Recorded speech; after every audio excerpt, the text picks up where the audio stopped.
Nöfnum alþingismanna og ráðherra síðustu 2 áratugi hefur verið flett upp í Panamaskjölunum. Fleiri hafa ekki fundist en þau sem þegar eru komin fram.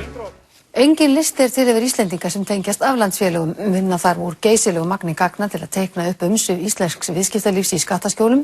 Fréttir af aflandsumsvifum Íslendinga verða til umfjöllunar á næstu vikum. Aflandsfélag verður líklega eitt af orðum ársins 2016. En hvað þýðir það nákvæmlega?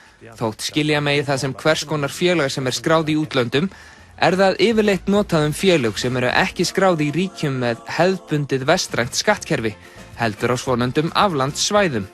Þar eru skattar lágir og leyndum starfsemi fyrirtækja oft mikil. Þetta eru hin alræmdu skattaskjól. Á Íslandi þurfa fyrirtæki að skila ársreikningum til opinberar birtingar. Þar má meðal annars finna samtölur eignir og skuldir félagsins, tekjur og útgjöld og þar með hagnað eða tap á hverju ári. Þar eru líka upplýsingar skattgreiðslur og stærstu hluthafa. Þessar upplýsingar eru aðgengilegar öllum almenningi. En það hægt að komast fram hjá þessari upplýsingaskyldu með því að stofna félagið ekki á Íslandi, heldur á suðrænum slóðum, langt utan lögsögu íslenskra yfirvalda. Það ekkert ólöglegt við að geyma eignir í aflandsfélögum, en segja má að leyndin verði til þess að eigendunum í sjálfsvald sett hvort þeir gefa tekjur af félögunum upp til skatts með heiðarlegum hætti. Skattayfirvöld á Vesturlöndum hafa afar takmarkaðar leiðir til að sækja upplýsingar í skattaskjól. Leyndin veldur því líka að enginn veit hverjir eiga aflandsfélög. Segja má að aflandsfélag sé eins konar skel sem gefur eigandanum bæði fjárhagslegt öryggi og nafnleynd. Þótt félagið sé skráð á einni tortólu eru eignir þess kannski geymdar mörg þúsund kílómetra í burtu á evrópskum bankareikningi. Eignirnar geta líka verið fasteignir í fjarlægum löndum eða hlutabréf. Aflandsfélögum heldur ekki stjórnað úr skattaskjólum, heldur af eigandanum, oft í gegnum evrópska banka og með aðstoð lögmannsstofa á borð við Mossack Fonseca í Panama sem útvega fólk sem kemur fram fyrir hönd fyrirtækisins. Mossack Fonseca ein stærsta lögmannsstofan í heimi aflandseyja, leynireikninga og skattaskjóla. Þess vegna hefur hinn gríðar mikli gagnaleki þaðan skekkið alþjóðasamfélagið jafn mikið og raun ber vitni.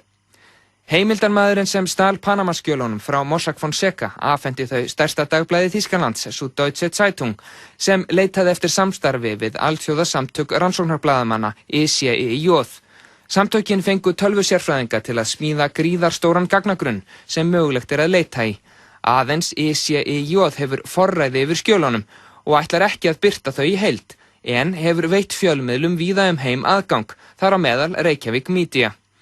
Ríkisútvarpið Kjarninn og Stundin hafa svo hvert í sínu lagi efnt til samstarfs við Reykjavík Media aðgang að skjölum til frekari umfjöllunar. Kastljós sýnir á næstu vikum fleiri þætti Panamaskjölin.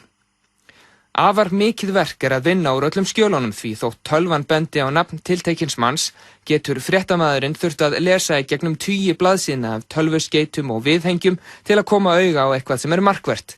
Þetta þarf svo að endurtaka aftur og aftur. Síðan þarf að púsla brotunum saman í heildarmynd.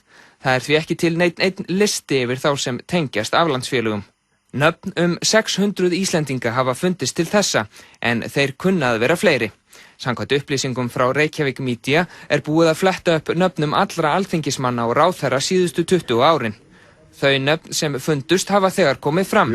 Það eru Sigmundur Davíð Gunnlaugsson, Bjarni Benediktsson, Ólafur Nordal og Finnur Ingólfsson. Nú meðal annars verið að skoða aflandsumsvif fyrirtækja í íslensku viðskiptalífi. Fjallað verður þau á næstu vikum og mánuðum.